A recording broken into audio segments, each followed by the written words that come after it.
กางเต็นท์เห็นยังแสนนี่กางเต็นท์เพราะว่าตอนแรกเขาเจ้ามาลิงตลอดโอ้คันตอนแรกในกลางตลอดกลางทุกมือบอกโอ้ว่าง่ายๆก็ว่าเขาโทษนะแบบคล้ายๆแบบมาเดี๋ยวนี้เขาถามเนาะคล้ายๆแบบเพื่อนดีบอกเลยแม่นะโอ้ว่าง่ายๆคือแบบนะพี่น้องเป็นคนกล้าเต้นนะตะกอที่ว่าน้องภาษาอีถามคล้ายๆแบบเพื่อนแบบเพื่อนดีแบบนั่นนี่ขนาดเนาะเลยกำลังนั่งอัดคลิปอยู่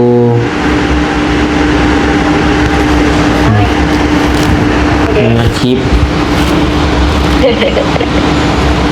เป็นเรื่องการขายเลยสบายดีปะลุงนี่เด้อเด้อ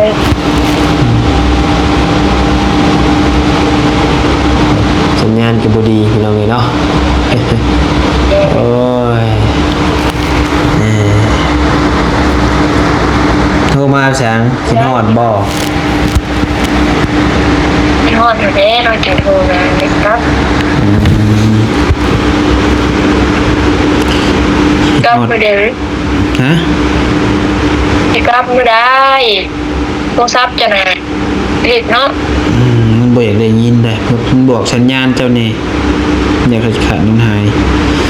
การยังบ่ฮู้ว่าสิได้กลับมื้อใดก็พังเบิ่งไปเรื่อยๆแต่ว่าทางอ้ายเพิ่นว่าโอ้คือมื้อแท้หน่อยทางเขาอ้ายเพิ่นว่าสัญญาณไปพังเบิ่งประมาณผู้ละอาทิตย์นึงกว่า10มื้อผู้ละเบิ่งตัวจริงก็ยังให้คำตอบบ่ได้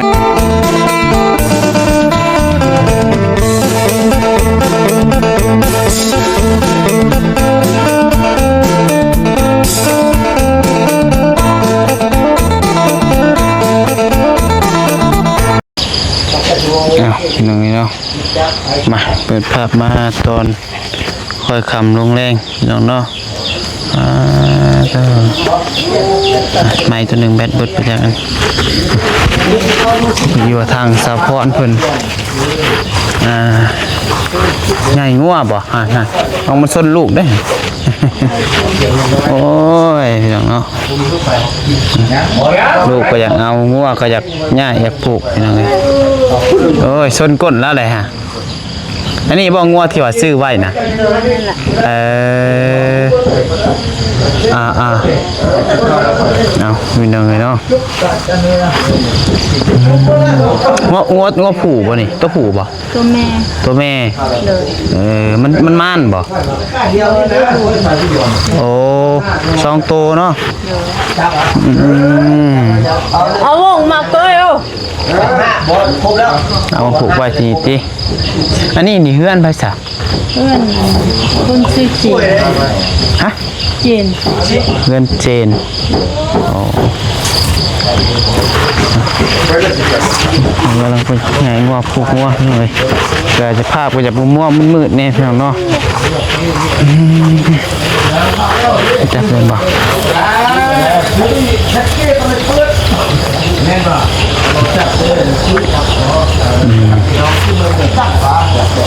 โอ้ยเสียพี่น้องเนาะความลำบากเฮ้ยยังเกาะสื่อยังเกาะซันเดย์คนรอจะน่า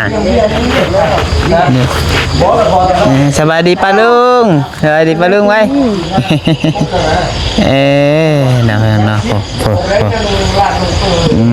เพิ่นอารมณ์ดีกันเนาะเป็นยังไงซื้อเท่าไรกล่องงัวนี่12 ล้านปลายโอ้ทั้งแม่ทั้งลูกบ่โอ้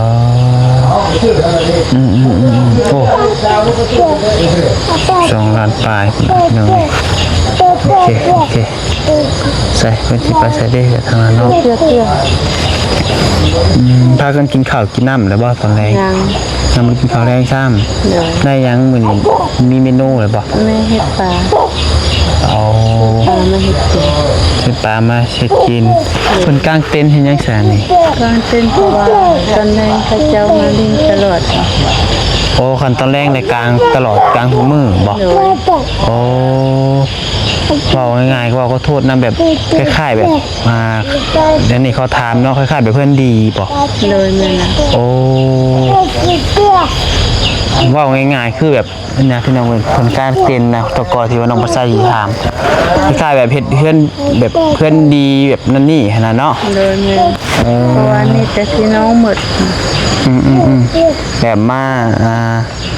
อบรมมานางลิ่นนั่นแหละพี่น้องเอ้ย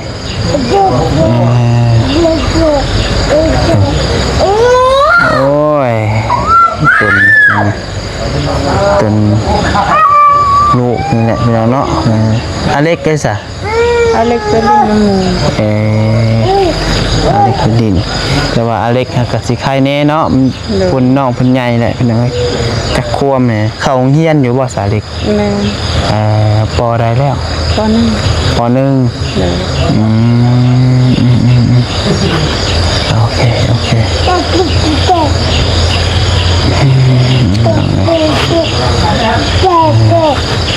ที่แรกพากันไปอยู่เพื่อนหลังนั่นบ่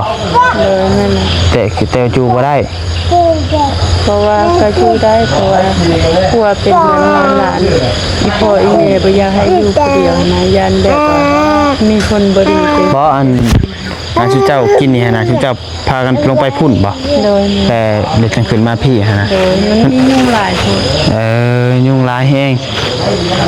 ก็เลยว่าขึ้นมาพี่ติ โดย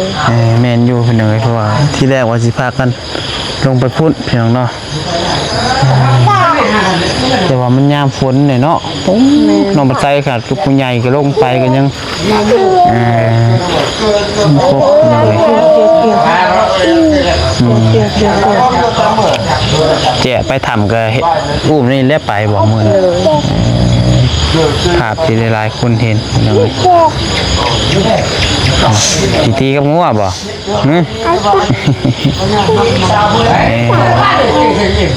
โอ้สองจอมเนาะ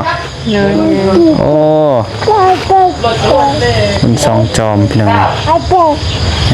หาเบิ่งง่ายนี่คุณสองจอม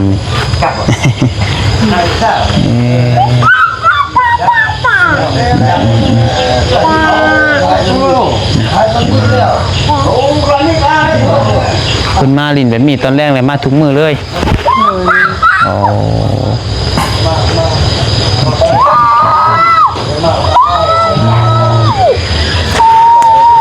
แล้วเวียกแล้วงานแล้วปะสะยังบ่แล้วปะยังหนึ่งข้าวหนึ่งน้ำปะ นึ่งข้าวนึ่งสุกแล้วเพราะว่ามัน โอเคป้าสายเดือนเราจะอยากไปเห็ดกินเดียวก็ได้ไปเห็ดกินก่อนก็ได้ก็ได้ไปโดยสบายดีเดี๋ยวเดี๋ยวเพิ่นไปเห็ดกินก่อนผมทำเพิ่นไปป้อนข้าวป้อนน้ำลูกเพิ่นก่อนเพียงเนาะ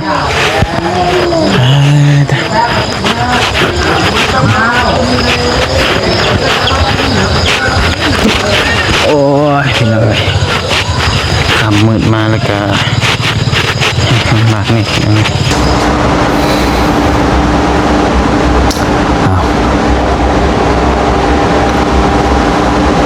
กับทักทายสบายดีเด้อสบายดีสวัสดีพ่อแม่พี่น้อง FC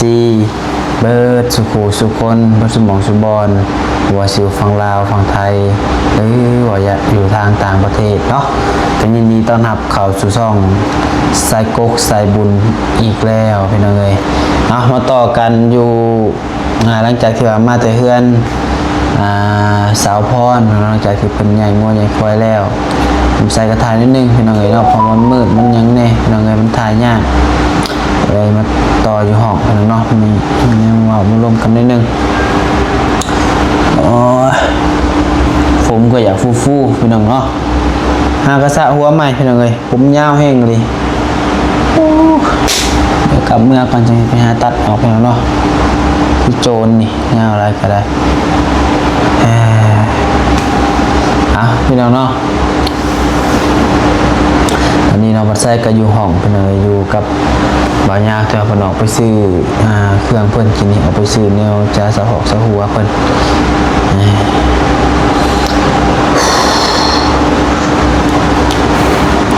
มื้อที่2ของการอยู่ลองแจ้งเป็นบ่พี่น้องมื้อที่3ไปเนาะมื้อที่3ที่4แหละคืนที่3มื้อนี้เนาะเพราะว่ามื้อคืนแรกเฮานอนอยู่ร่องซานคืนที่2นอนร่องแจ้งแล้วมื้อนี้เป็นคืนที่3แล้วพี่น้องเอ้ย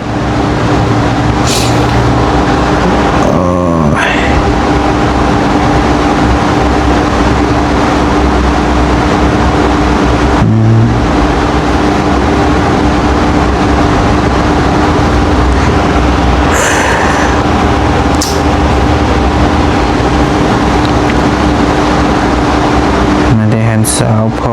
รกับมากับพอดห้องกับ8-9 โมงแหละเนาะ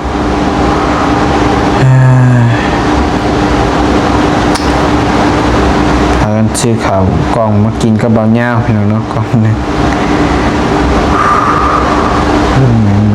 พี่น้อง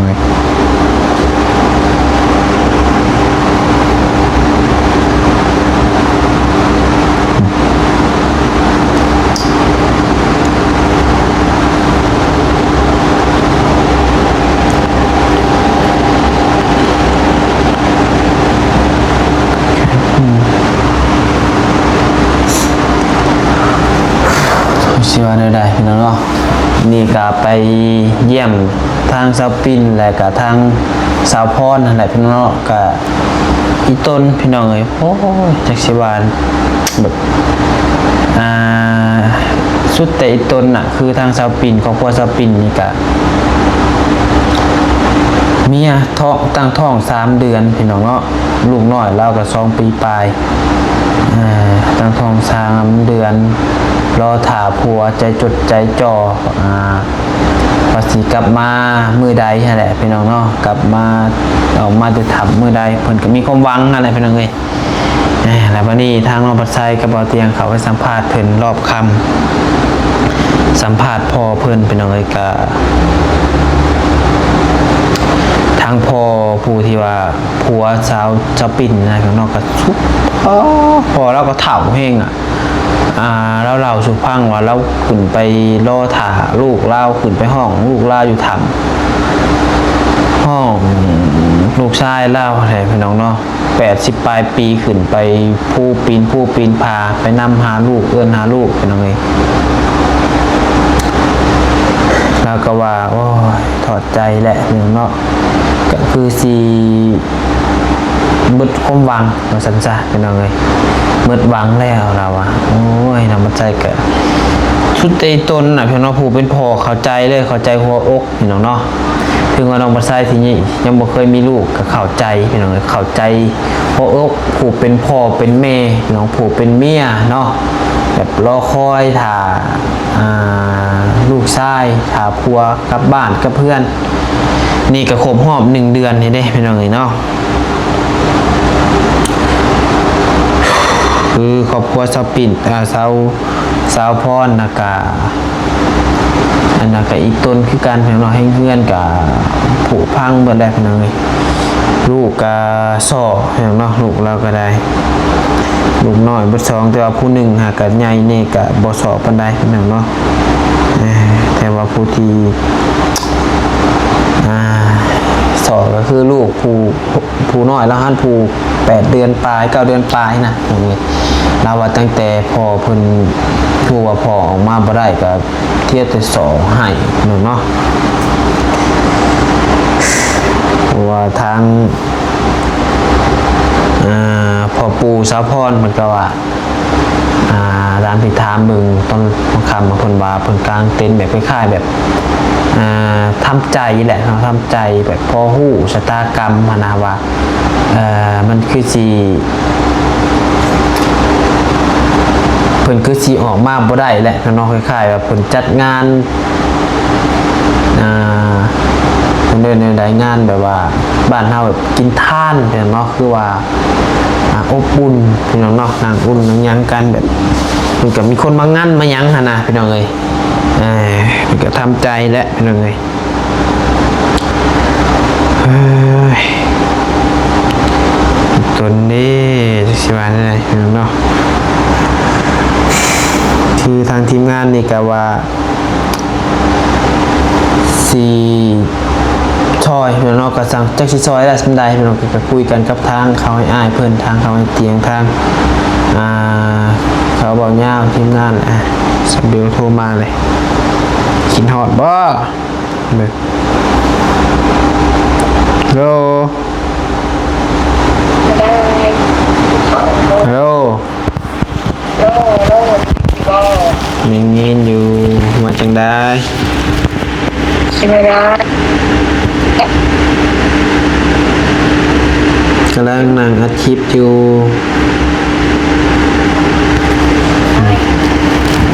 นั่งอัดคลิป เป็นเรื่องการขายเลย สบายดีปะลุงนี่เด้อ เลย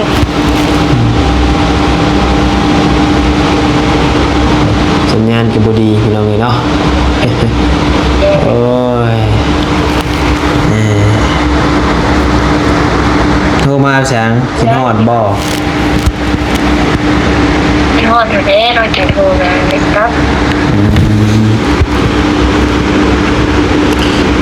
กลับมาเดี๋ยว ฮะ จะกลับไม่ได้โทรศัพท์จะไหนผิดเนาะ มันบ่อยากได้ยินได้มันบอกสัญญาณเจ้านี่อยากให้ขาดมันหายการยังบ่ฮู้ว่าสิได้กลับมื้อใดก็พังเบิ่งไปเรื่อยๆแต่ว่าทางอ้ายเพิ่นว่าโอ้คือมื้อแท้หน่อยทางเขาอ้ายเพิ่นว่า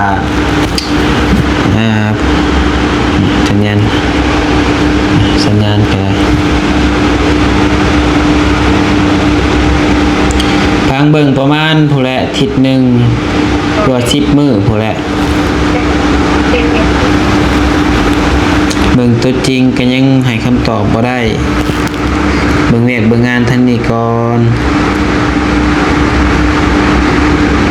โดน คิดฮอดแฮงบ่ จะได้มาหันมันผิดนะ ฮะ ที่ห้องไม่ได้ สัญญาณ โท จะ ษ ได้สัญญาณจากกเว้นหนหน้าพูดโพ เดี๋ยวหรอ มัวให้กว่าไปสร้างเพิ่นเอาก่อนสัญญาณเพิ่นเฮ็ดไปสร้างอยู่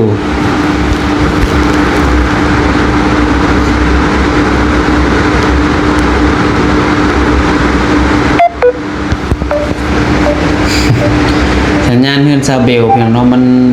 จักเป็นหยัง 3-4 มื้อมานี่สัญญาณบ่ดีเพิ่นว่าแบบขาดหายๆเลยเนี่ยเป็นเบิดทุกคนบ่แม่นว่าเป็นเฉพาะโทรศัพท์เพิ่นได้เห็นยังอยู่ จากนั่นแล้วผ้าหนาบนรุ่งเนี่ยแต่กระโดดโอนไปเลย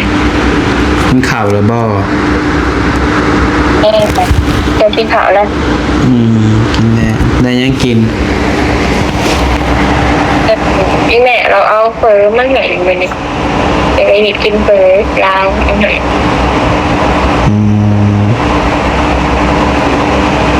แล้วนี่กินผัดกะเพรากินผัดกะเพรากับเบายาวกล่องหนึ่งกินน้ำกัน ปีบน้ำกันอีก แม่น อีกก็ เห็นได้ซะเงินก็สิเบิดแล้วฝากเงินมาให้นี่เด้อมีฝากมาอยู่บ่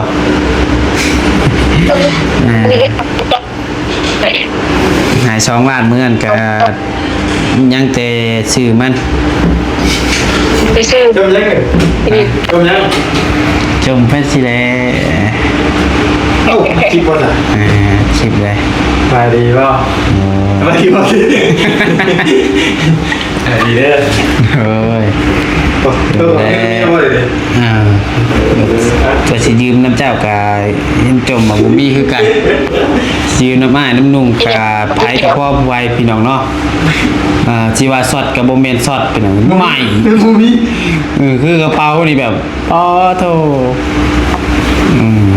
ใหม่เนี่ย หลังเด้อ คนเอาขอไปครับในซีสโอนมาให้ในประเด็นเอาสำนักเนาะ บ่ยากกับเพิ่นว่าเพิ่นถือมา 2 ล้านบาทจีบนี่แหละเนาะ เดือน3 แสน3 เพิ่นถือมา2 ล้านจีบพี่น้องเนาะน้องบัดไซก็ถือมา2 ล้านน้องบัดไซก็เหลืออยู่ 2-3 แสนนี่แหละพี่น้องบ่าวยาวก็เหลือ 2-3 แสนคือกัน นับไหม ฮะบ่เอ้ย ได้นะ3ได้อยู่3 แสน3 โอ้ยพาอยากตกเว้ยนี่ล่ะบ่โตไปนี่ เดี๋ยว เด้อ แล้วมีอะไรบ้าง 1 2 3 4 5 6เหลือ5บ่ได้เหลือ5อยู่หลายกว่าเจ้า เอา เหลือ595,000 คืออะไรวะ โอ้ยเงิน500,000กับหลายกับอื่นก็เบิดแดดนี่พี่น้องมา3 มื้อใช้เงินมื้อละ500,000ขนาดบ่ได้เติมน้ำมันซอยอ้ายเตียงเพิ่นได้นี่พี่น้องเอ้ยมื้อน้ำมันอ้ายเพิ่นจ่ายเบิดมีแต่ซื้อกินน่ะมีแต่ซื้อกินแล้วก็แล้วก็คือซื้อกินซื้อกับข้าวนี่แหละพี่น้องแล้วก็ กิน แต่ก็ซอยครอบครัวเพิ่นผู้เล็กและน้อยครอบครัวเฮาก็ตามกำลังเฮาซอยหลายเฮาก็บ่มีพี่น้องเอ้ยเฮาก็ซอยได้ทางที่เฮาซอยพี่น้องครอบครัวละ100,000 200,000พี่น้องเอ้ย อะไรมาเลย โดยเลยน้ำก็ค่อยๆนะพี่อาบจอยไฟดับอีกง่ายอยู่เด้ ตายไปเลยคนเด็ก เอ้ยโดยตายอยู่ เนาะไปเด้อกินหอดแล้ว คิดฮอดสิกัน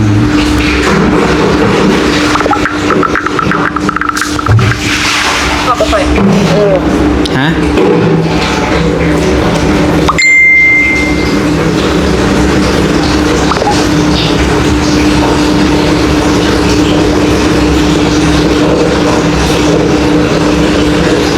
โอ้ยสัญญาณกี่ได้พี่น้อง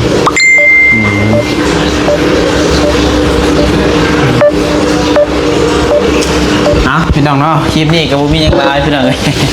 จะมานั่งโอลมกันนิดนึงเนาะทางน้องเบลเ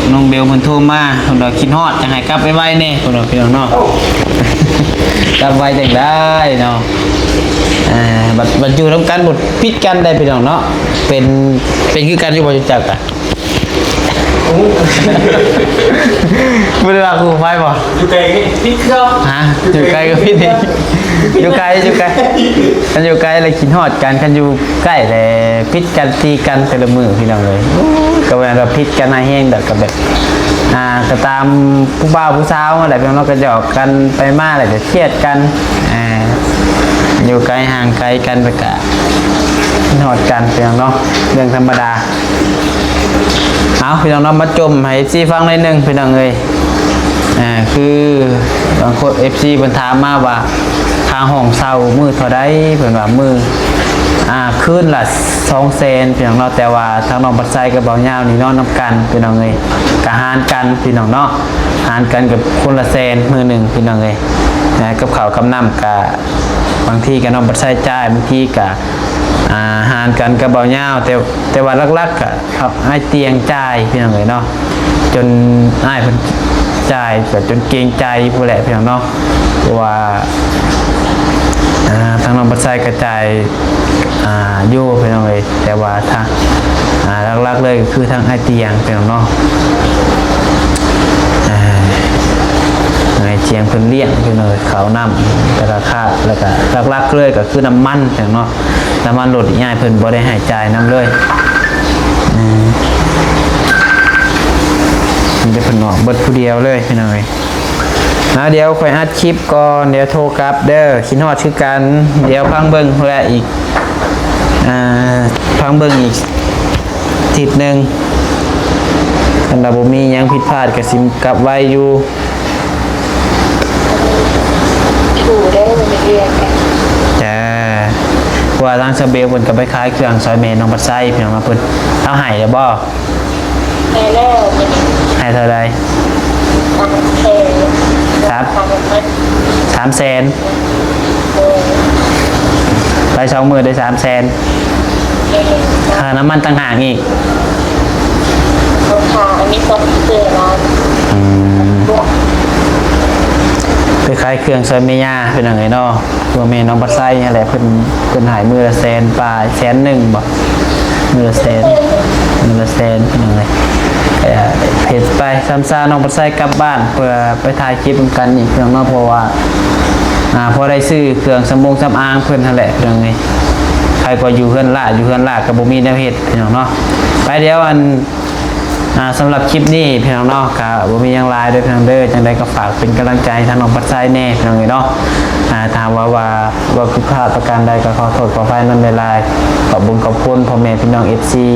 ที่เข้ามารับชมและเป็นกำลังใจให้โดยตลอดมาเด้อพี่น้องเด้อโดยสำหรับคลิปนี้ไปก่อนแล้วสบายดี